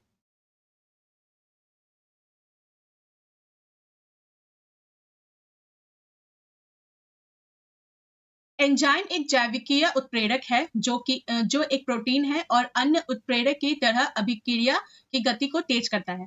जीवों में ज्यादातर अभिक्रियाएं एंजाइम की उपस्थिति में होती है। उत्प्रेरक के रूप में यह अग्र एवं उत्क्रम फॉरवर्ड अस रिवर्स दोनों प्रकार का कार्य करता है। कहा? उत्प्रेरक यानी कि कैटलिस्ट के रूप में यह फॉरवर्ड और रिजर्व दोनों प्रकार का कार्य करता है। इसलिए यह पदार्थ के निर्माण और संश्लेषण दोनों को उत्प्रेरित करता है। नेक्स्ट क्वेश्चन है कि विटामिन जो खट्टे फलों में पाया जाता है तथा चर्म को स्वस्थ रखने में जरूरी होता है तो ये है विटामिन सी। स्किन को हेल्दी रखने में ये बहुत ज्यादा जरूरी होता है और खट्टे फलों में पाया जाता है विटामिन सी। विटामिन सी रसदार फल विशेषकर आंवला, नींबू, संतरा, नारंगी, अमरूद में पाया जाता है तथा ये चर्म को यानी स्किन को हेल्दी रखने में जरूरी होता है। विटामिन सी का रासायनिक नाम क्या है? एस्कॉर्बिक एसिड, एस्कॉर्बिक अम्ल। नेक्स्ट है कि विटामिन सी का रासायनिक नाम क्या है? तो ये है एस्कॉर्बिक अम्ल, एस्कॉर्बिक एसिड। नेक्स्ट है कि दूध किसका घटिया स्रोत है? तो ये है विटामिन सी का। दूध को संपूर्ण आहार माना जाता है क्योंकि इसमें लगभग सभी अनिवार्य पोषक तत्व पाए जाते हैं, लेकिन इसमें विटामिन सी की मात्रा अत्यंत कम होती है, अतः यह विटामिन सी का घटिया यानी कि पुअर सोर्स है। नेक्स्ट क्वेश्चन है निम्न जोड़ों में से कौन सा जोड़ा सही सुमेलित है? सही सुमेलित पूछा जा रहा है तो ये है डी, मलेरिया और क्लोरोक्विन। इसका एक्सप्लेनेशन देख लेते हैं। तो बीसीजी का टीका तपेदिक से बचाव के लिए लगाया जाता है। मलेरिया के उपचार हेतु एराब्रीन, क्लोरोक्विन इत्यादि का प्रयोग किया जाता है। स्कर्वी विटामिन सी की कमी के कारण होने वाला रोग है, जबकि थाइमीन को विटामिन B1 के नाम से जाना जाता है। नेक्स्ट देखते हैं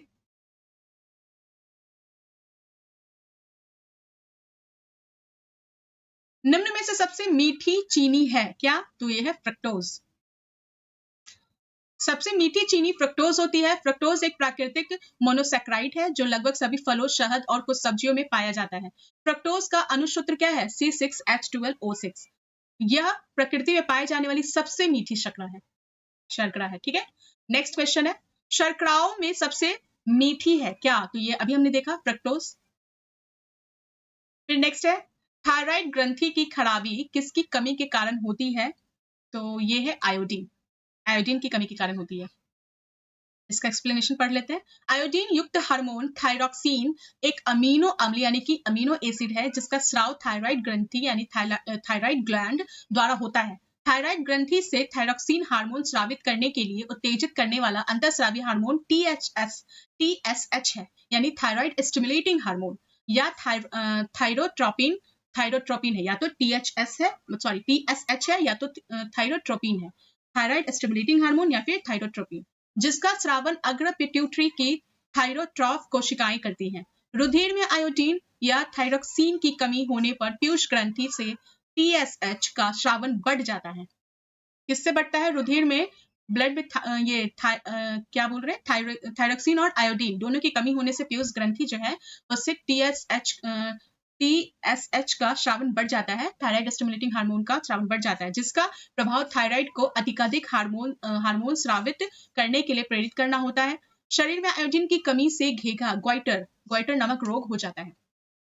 नेक्स्ट क्वेश्चन देखते हैं, विटामिन ए उपलब्ध होता है किसमें? तो ये गाजर से उपलब्ध होता है विटामिन ए। शरीर में विटामिन ए की भरपाई करने के लिए अंडा, दूध, गाजर, पीली या नारंगी सब्जियां, पालक, स्वीट पोटैटो, पपीता, दही, सोयाबीन और दूसरी पत्तेदार हरी सब्जियों का सेवन किया जा सकता है। विटामिन ए हमें कैरोटीन से प्राप्त हो जाता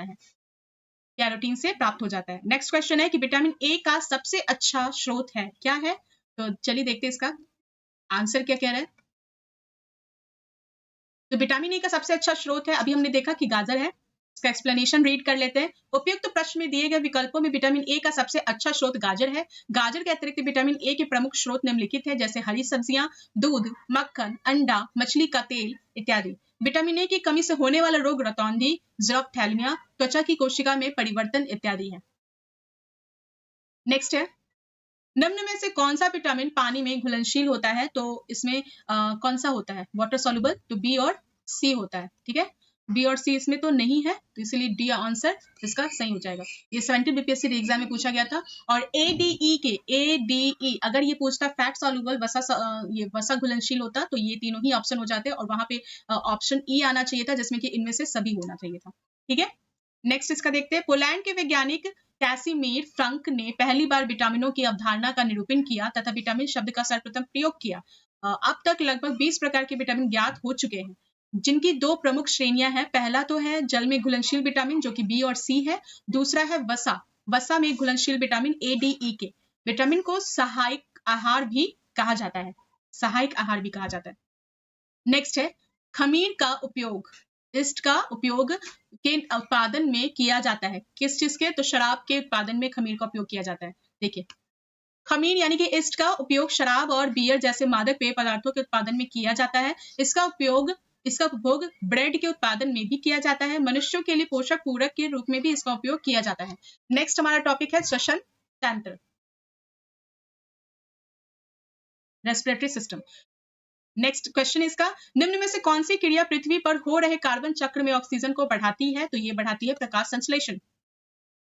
देखिए, प्रकाश संश्लेषण की प्रक्रिया में कार्बन डाइऑक्साइड ग्रहण होता है तथा ऑक्सीजन मुक्त होता है। पृथ्वी पर कार्बन चक्र में प्रकाश संश्लेषण की क्रिया ऑक्सीजन को बढ़ाती है। क्वेश्चन क्या था? क्वेश्चन था कि निम्न में से कौन सी क्रिया पृथ्वी पर हो रहे कार्बन चक्र में ऑक्सीजन को बढ़ाती है? तो प्रकाश संश्लेषण। ठीक है, नेक्स्ट इसका क्वेश्चन देखते हैं।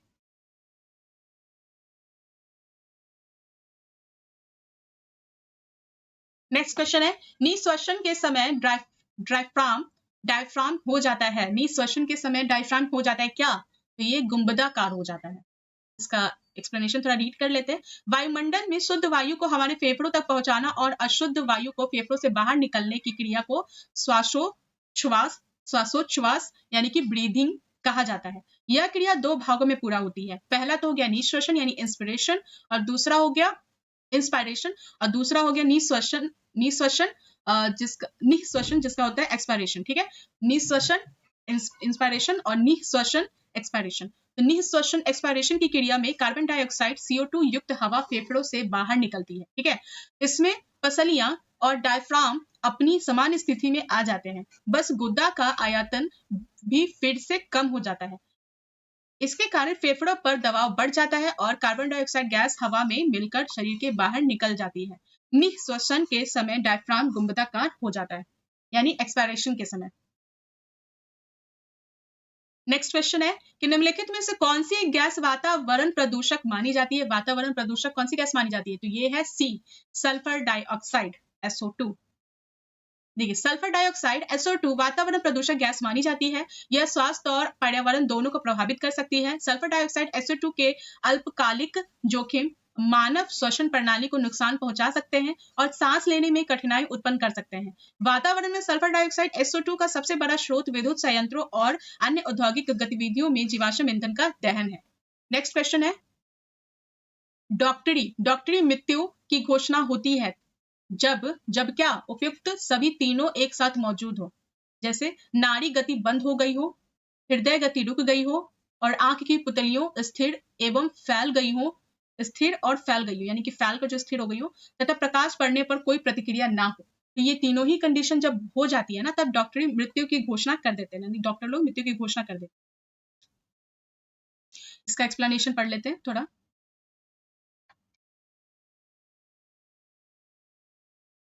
डॉक्टरी मृत्यु की घोषणा तब होती है जब निम्न स्थितियां एक साथ मौजूद हो। पहला तो नाड़ी गति बंद हो गई हो, पल्स रेट जो है वो बंद हो जाती है, हृदय गति रुक गई हो, हार्ट रेट, और फिर उसके बाद आंख की पुतलियां स्थिर और फैल गई हो तथा प्रकाश पड़ने पर कोई प्रतिक्रिया ना हो। इन तीनों ही कंडीशंस में ये समझा जाता है कि उस व्यक्ति की मृत्यु हो गई है। नेक्स्ट क्वेश्चन है कि कणीय तत्व क्या है? कणीय तत्व क्या है? तो यह है वायु प्रदूषक। कणीय तत्व यानी कि पर्टिकुलेट मैटर क्या को कणीय तत्व भी कहते हैं हिंदी में, वो कणीय प्रदूषक भी कहा जाता है और पॉल्यूटेंट भी कहा जाता है, जो कि वायु में उपस्थित अत्यंत सूक्ष्म कणों व तरल के सूक्ष्म बूंदों का एक जटिल मिश्रण होता है। यह वायु की गुणवत्ता को प्रभावित करने वाले कारकों में से एक प्रमुख कारक है। नेक्स्ट क्वेश्चन है, निमोनिया एक संक्रमण है क्या? तो ये फेफड़ों का संक्रमण है निमोनिया। निमोनिया फेफड़ों का एक संक्रमण है जो कि एक या दोनों फेफड़ों में संक्रमण उत्पन्न करता है। यह संक्रमण विषाणुओं, जीवाणुओं, कवकों आदि के माध्यम से हो सकता है। अगला प्रश्न है, रात के समय यह सलाह दी जाती है कि पेड़ के नीचे ना सोए। क्यों सलाह दी जाती है ये? क्योंकि पेड़ कार्बन डाइऑक्साइड को मुक्त करते हैं। रात के समय वो कार्बन डाइऑक्साइड को मुक्त करते हैं। रात के समय पेड़ के नीचे न सोने की सलाह दी जाती है क्योंकि रात में पेड़ अपनी श्वास प्रक्रिया के दौरान कार्बन डाइऑक्साइड को मुक्त करते हैं। नेक्स्ट क्वेश्चन है, स्तनधारी में सामान्य श्वसन के दौरान डायफ्राम होता है। क्या होता है? तो ये चपटा होता है। स्तनधारी जो होते हैं उसमें सामान्य श्वसन के समय डायफ्राम जो होता है वो चपटा होता है। नेक्स्ट इसका एक्सप्लेनेशन देख लेते हैं। स्तनधारियों में सामान्य श्वसन के दौरान डायफ्राम चपटा हो जाता है। वस्तुतः फेफड़ों के नीचे स्थित डायफ्राम स्तनधारियों में एक श्वसन मांसपेशी है जो श्वास लेने की प्रक्रिया में सहायता करती है। अगला प्रश्न है, एरोबिक श्वसन के दौरान कितने पद या पदों में CO2 का निष्पादन होता है? तो ये होता है तीन पदों में। एरोबिक श्वसन के दौरान 3 अलग अलग चरणों में कार्बन डाइऑक्साइड CO2 का निष्पादन होता है। ये चरण इस प्रकार है। पहला है एसिटाइल CO और उसका COA निर्माण के समय। दूसरा है क्रेब्स चक्र में अल्फा कीटोग्लूटेरिक एसिड के निर्माण के समय तथा तीसरा है क्रेब्स चक्र में सुक्सिनिक अम्ल के निर्माण के समय।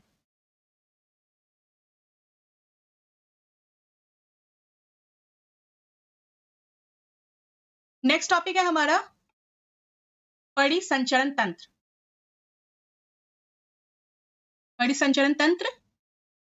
Circulatory system. क्वेश्चन है, शरीर की प्रतिरोधक क्षमता से जुड़ा सबसे महत्वपूर्ण कोशिका प्रकार है किसका? तो यह है लिम्फोसाइट का। देखिए, लिम्फोसाइट शरीर की प्रतिरोधक क्षमता से जुड़ा सबसे महत्वपूर्ण कोशिका प्रकार है। लिम्फोसाइट अस्थि मज्जा से बनती है और रक्त एवं लसिका उत्तक में पाई जाती है। 2 मुख्य प्रकार के लिम्फोसाइट्स होते हैं, एक तो लिम्फोसाइट्स बी और लिम्फोसाइट्स टी। लिम्फोसाइट्स बी और लिम्फोसाइट टी। उल्लेखनीय है कि रोग जनकों की अनुक्रिया में बी लिम्फोसाइट मानव रक्त में प्रोटीन की एक श्रृंखला उत्पन्न करती है ताकि वे रोग जनकों से लड़ सके। ये प्रोटीन प्रतिरक्षी यानी एंटीबॉडीज कहलाती है। टी लिम्फोसाइट स्वयं तो एंटीबॉडीज का स्रवण नहीं करती, किंतु प्रोटीन उत्पन्न करने में बी लिम्फोसाइट्स की सहायता करती है। मतलब टी लिम्फोसाइट खुद तो एंटीबॉडीज नहीं बनाती, लेकिन ये उसका स्रवण नहीं, सिक्रीट नहीं करती, लेकिन वो प्रोटीन उत्पन्न करने में, प्रोटीन बनाने में बी लिम्फोसाइट्स की मदद करती है। ये प्रतिरक्षा प्रणाली के महत्वपूर्ण भाग है जो शरीर के रोग जनकों द्वारा होने वाले रोगों से बचाती है। नेक्स्ट क्वेश्चन है ल्यूकीमिया। ल्यूकीमिया कई प्रकार के कैंसर का एक नाम है जो अस्थि मज्जा में उत्पन्न होता है और बहुत संख्या में असामान्य रक्त कणिकाओं का बनना शुरू करता है।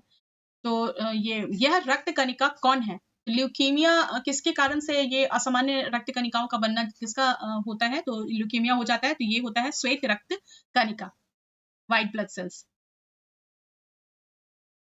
WBC का। इसका एक्सप्लेनेशन देख लेते हैं।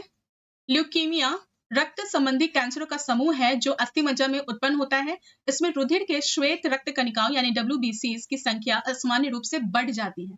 ठीक है, उल्लेखनीय है कि WBC हमारे शरीर की प्रतिरक्षा प्रणाली के संदर्भ में अत्यंत महत्वपूर्ण होती है, जो कि संक्रमणों से शरीर की रक्षा करती है। ल्यूकीमिया में बनने वाली असामान्य श्वेत रक्त कणिकाएं पूर्णतः विकसित नहीं होती है। ल्यूकीमिया में बनने वाली असामान्य श्वेत रक्त कणिकाएं पूर्णतः विकसित नहीं होती है ल्यूकीमिया में जब हो जाता है उस समय, और वे सामान्य रक्त कणिकाओं का स्थान लेकर शरीर की प्रतिरक्षा प्रणाली को कमजोर करती है। नेक्स्ट क्वेश्चन है, एक स्वस्थ वयस्क मनुष्य में रक्त का कुल परिमाण होता है कितना? तो ये होता है 5 से 6 लीटर। देखिए, रक्त एक तरल संयोजी ऊतक है। यह रक्त वाहिनियों के अंदर विभिन्न अंगों में नियमित रूप से गतिशील रहता है। मनुष्य के शरीर में रक्त की मात्रा शरीर के भार का लगभग 60 से 8% होता है, यानी कि जितना मनुष्य का भाग होता है उससे जो 7 to 8% जो भार है अकेला वो रक्त का होता है मनुष्य में। अतः एक 70 किलोग्राम भार वाले स्वस्थ वयस्क मनुष्य के शरीर में लगभग 5 से 6 लीटर ये रक्त होता है, जो उसके संपूर्ण शरीर के भार का लगभग 1/13 भाग होता है। नेक्स्ट क्वेश्चन, हीमोग्लोबिन का कार्य है क्या? तो ऑक्सीजन का परिवहन करना, ऑक्सीजन का सर्कुलेशन करना हीमोग्लोबिन का कार्य है।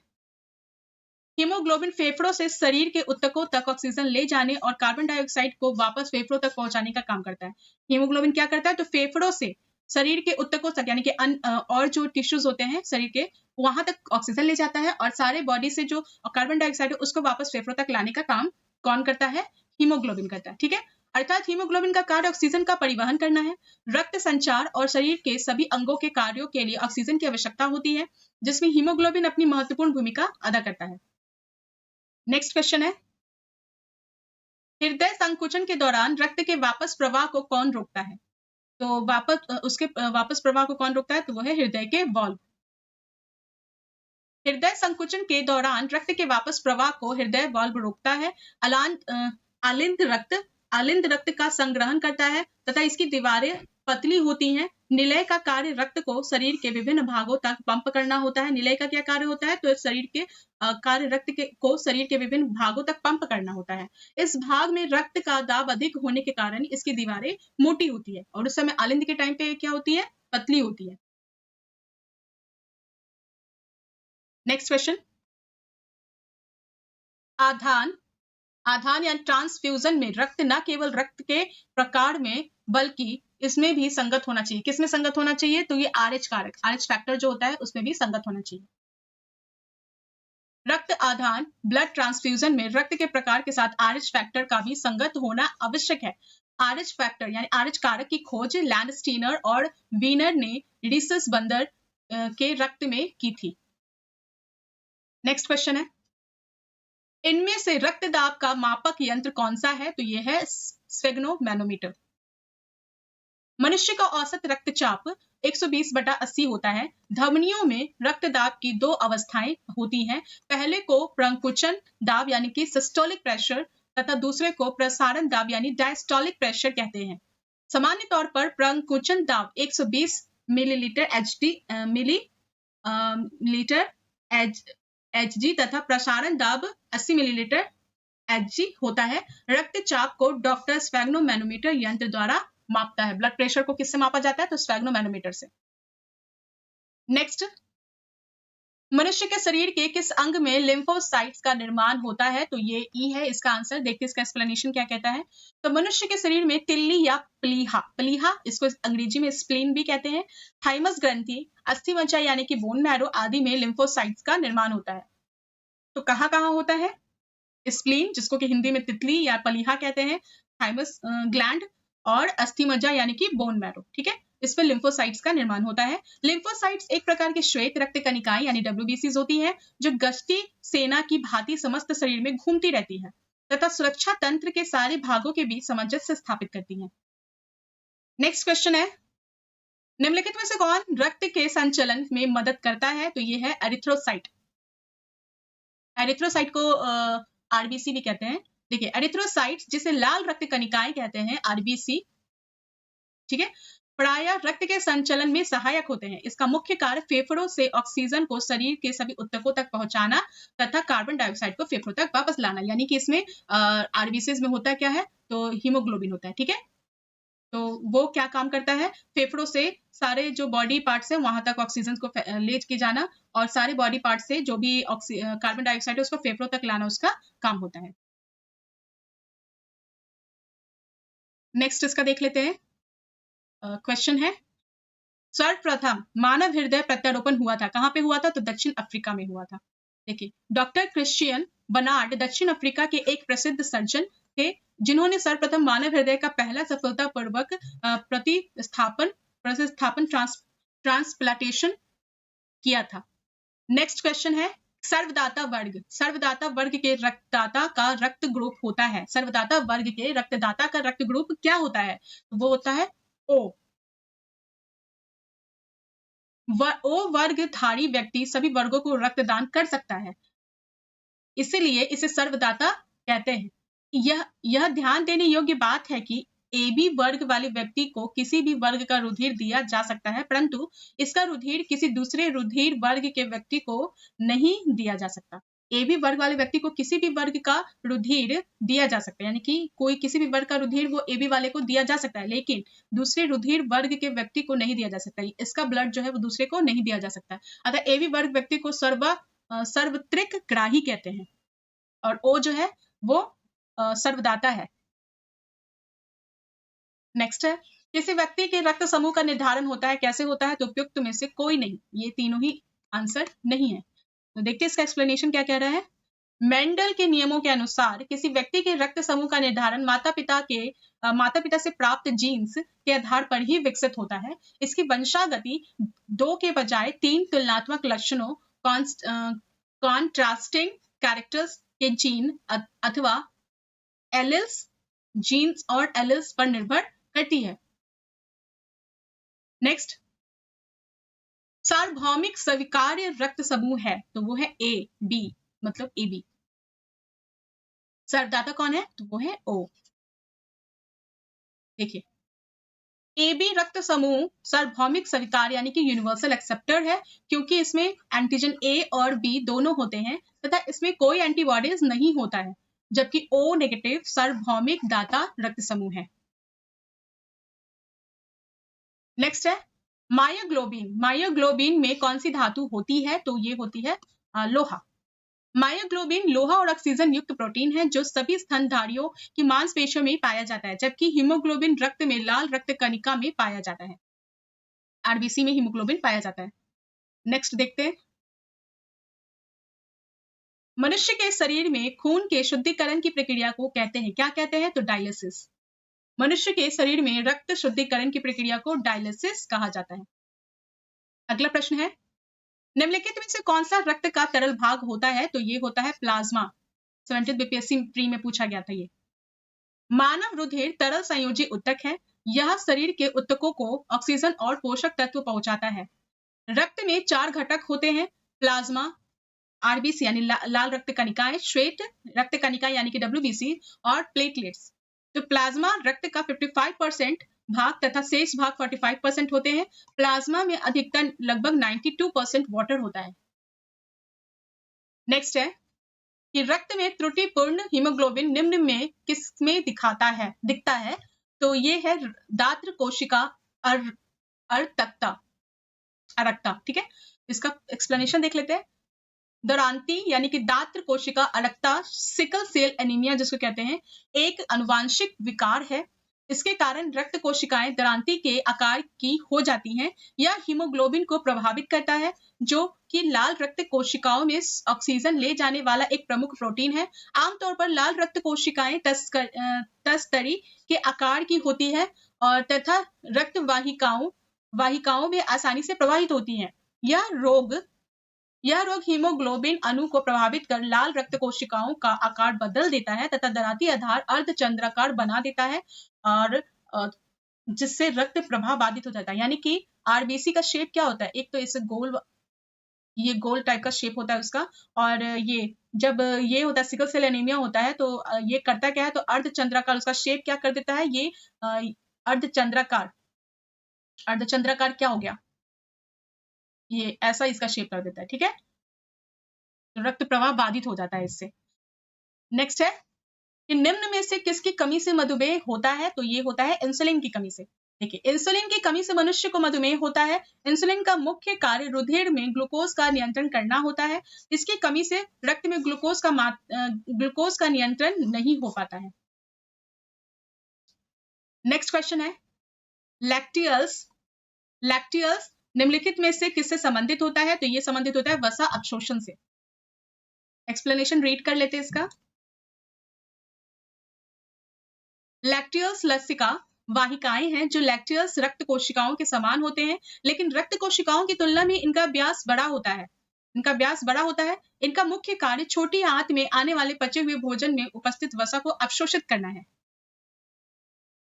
नेक्स्ट क्वेश्चन, शरीर की प्रतिरोधक क्षमता से जुड़ी सबसे महत्वपूर्ण कोशिका प्रकार है, तो वो क्या है, लिम्फोसाइट।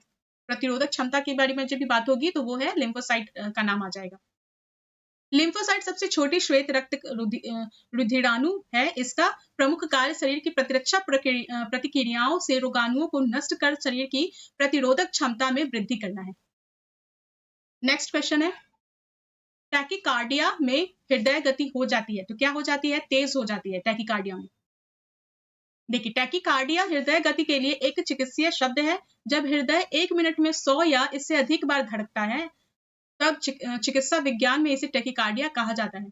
इसमें हृदय की गति सामान्य से तेज हो जाती है। 1 मिनट में कितना बार हृदय गति कितना बार दिल धड़कता है, तो 72 टाइम्स होता है ना।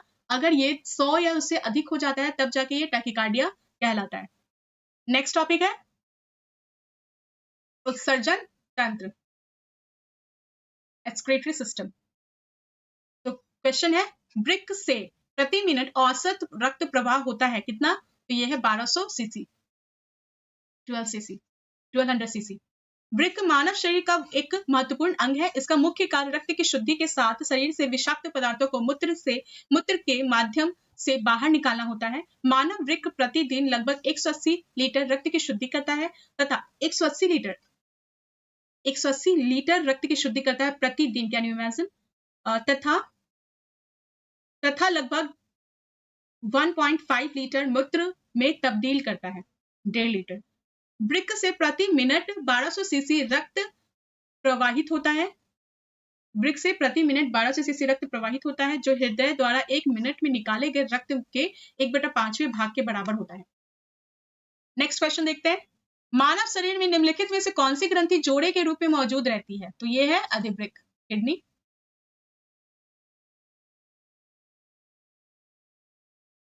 देखिए, मानव शरीर में अधिवृक्क ग्रंथि एड्रिनल ग्लैंड, अधिवृक्क यानी कि किडनी के ऊपर ही रहती है, ये जोड़े के रूप में मौजूद रहती है। यह कशेरुकी जीवों में पाई जाने वाली एक अंतःस्रावी ग्रंथ है।